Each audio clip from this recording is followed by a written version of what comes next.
Você já se imaginou tomando uma decisão no escuro? Pois é literalmente tomar uma decisão sem saber aonde ela vai parar, quanto você vai pagar por essa decisão, e é isso que a Receita Federal ou o governo federal está pretendendo fazer com o Simples Nacional em setembro.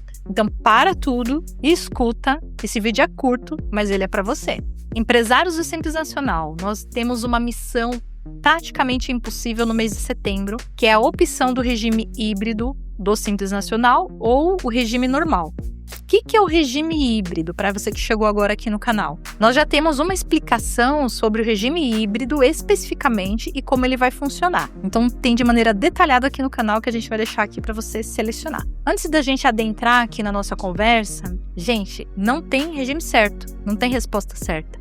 Tem o melhor que se aplica ao seu modelo de negócio, que é um pouco do que a gente vai falar. Vamos imaginar, você tem uma contabilidade consultiva. Ela não vai te dar uma resposta de sim ou não. Primeiro, eu começaria fazendo perguntas. E perguntas não referente a impostos. Eu acho que essa é a última pergunta. A gente faria perguntas sobre o tipo de cliente que você atende, qual é o cliente do seu cliente, quais os regimes tributários que esses clientes eles possuem. E só para você ter uma noção, toda análise que a gente faça do regime híbrido do Simples Nacional está baseada nesse histórico pregresso dos clientes que você atende. Não basta saber da sua empresa, tem que saber sobre os seus clientes. Vamos fazer uma simulação assim, pensando num cenário de comércio. Você é uma empresa que vende para o comércio varejista, você é um distribuidor ou uma indústria que vende para o comércio varejista. O seu cliente varejista, ele toma crédito de PIS e COFINS ou ICMS ou outros impostos atualmente? Se a resposta é sim, quando houver a mudança dos impostos do PIS e COFINS pela CBS, ele vai continuar mantendo esse sistema de creditamento que a gente fala. Você, como optante pelo Simples, ao vender para esse comércio varejista que hoje já toma crédito, ele vai ter a possibilidade de também tomar créditos do seu serviço ou do seu produto. Agora vamos imaginar um outro cenário. O seu cliente comprando de você, ele é um comércio varejista que não toma crédito de PIS e COFINS e, consequentemente, no ano que vem, não vai tomar crédito de CBS. A resposta seria: não vale a pena modificar o regime, porque o seu cliente não vai se aproveitar desse creditamento. Entenderam o que a gente quis dizer com essa pausa? Clientes que tomam crédito afetam a minha escolha de regime. Clientes que não tomam crédito afetam a minha escolha do regime. Sabendo dessas informações, precisa fazer o cálculo, a simulação do impacto do seu preço e no seu fluxo de caixa. Agora vamos para os clientes que são indústrias. A sistemática é basicamente o mesmo. No cenário de hoje, uma indústria do Simples Nacional não possui creditamento. No máximo, dos produtos, dos insumos que ela compra. Pensando do ponto de vista de lucro real, lucro presumido. Quando essa indústria ela faz a aquisição de insumos, matéria-prima, ela toma crédito de PIS e COFINS. No cenário de 2027, as empresas de lucro real e presumido, clientes de uma empresa do Simples Nacional, vão ter a oportunidade de tomar o crédito da CBS. Isso será possível para todos os serviços, todos os produtos, independente se são insumos ou matéria-prima. Vale a pena a adesão do regime híbrido numa situação em que seu cliente indústria tome esse crédito. Caso contrário, se esse cliente é uma indústria que não toma crédito, que é do Simples Nacional e não vai mudar esse regime para híbrido, não vale a pena a alteração. Num contexto de prestadores de serviço, hoje são mais raras, são mais pontuais as situações de creditamento. Vamos imaginar, somos um escritório aqui de contabilidade. A gente tem clientes da área de tecnologia, que é na área de prestação de serviço. Quando eles contratam um serviço contábil, hoje eles não tomam crédito de PIS e COFINS, mesmo sendo empresas do lucro real, do lucro presumido. Tem empresa de tecnologia optante pelo Simples, também não toma crédito. Agora vamos imaginar, a partir do ano que vem, eles vão ter o direito a se creditar de todos os serviços, não só serviços voltados para alocação de equipamentos, servidores, também de contabilidade eles vão poder tomar crédito de CBS. Aí a pergunta que fica aqui para o escritório, vamos imaginar que a gente seja um escritório optante pelo Simples Nacional.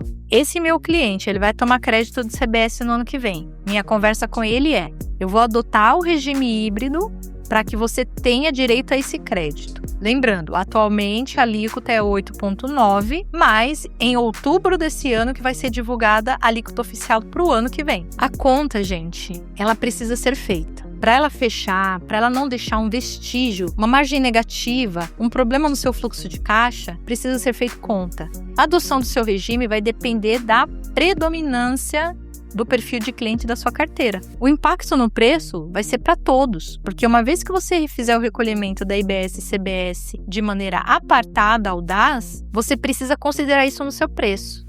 A gente vai elencar os principais erros que podem acontecer nessa fase de transição que ela é tão importante, tá? Vou elencar aqui os principais. Primeiro erro é seguir a onda. Eu não vou decidir, não vou simular, não vou calcular, não vou falar com o meu cliente. Eu decidi porque o meu concorrente decidiu. Eu decidi porque a maioria decidiu. Erro número 1. Segundo erro, olhar apenas a alíquota e não pensar no contexto geral. Então tem que olhar a alíquota, tem que simular sua margem, falar com o seu cliente, descrever que esse aumento de alíquota também vai dar direito a crédito a ele. Porém, só se der direito a crédito. Não faz sentido mudar o regime e acrescentar impostos se o seu cliente não vai se beneficiar disso. Terceiro erro, desconsiderar seu cliente nessa decisão. Essa decisão precisa ser colegiada, compartilhada, transparente. Ao meu ver, talvez esse erro seja mais grave, tá? Tomar uma decisão unilateral e só comunicar em janeiro de 2027 que houve um aumento em decorrência da mudança tributária.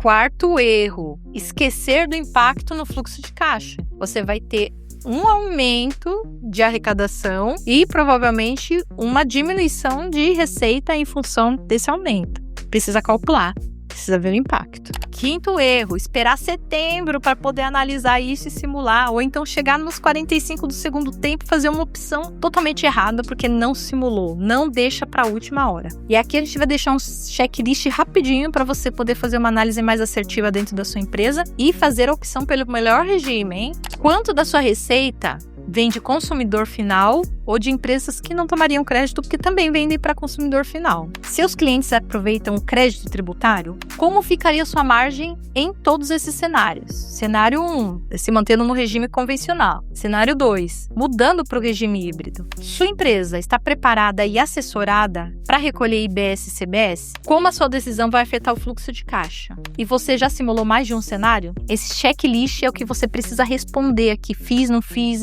tantos por cento, para poder ter uma resposta assertiva sobre essa mudança de regime. Antes da reforma tributária, você tinha uma pergunta mais, vamos dizer que superficial, que é, quanto eu vou pagar de imposto?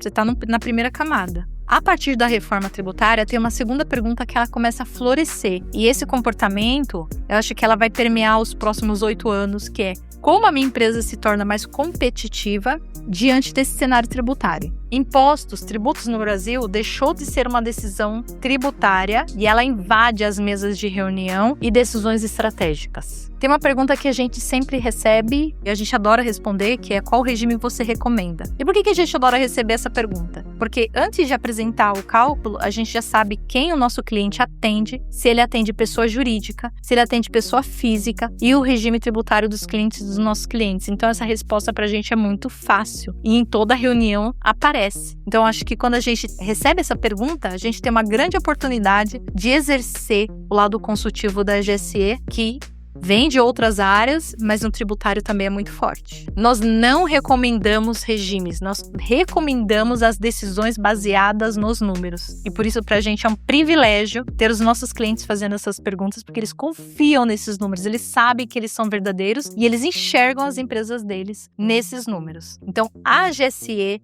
é para você que ainda não tem uma contabilidade consultiva ou que ela é até confiável, mas ela ainda não responde perguntas que vão além do quanto eu pago de imposto, a GSE é para você.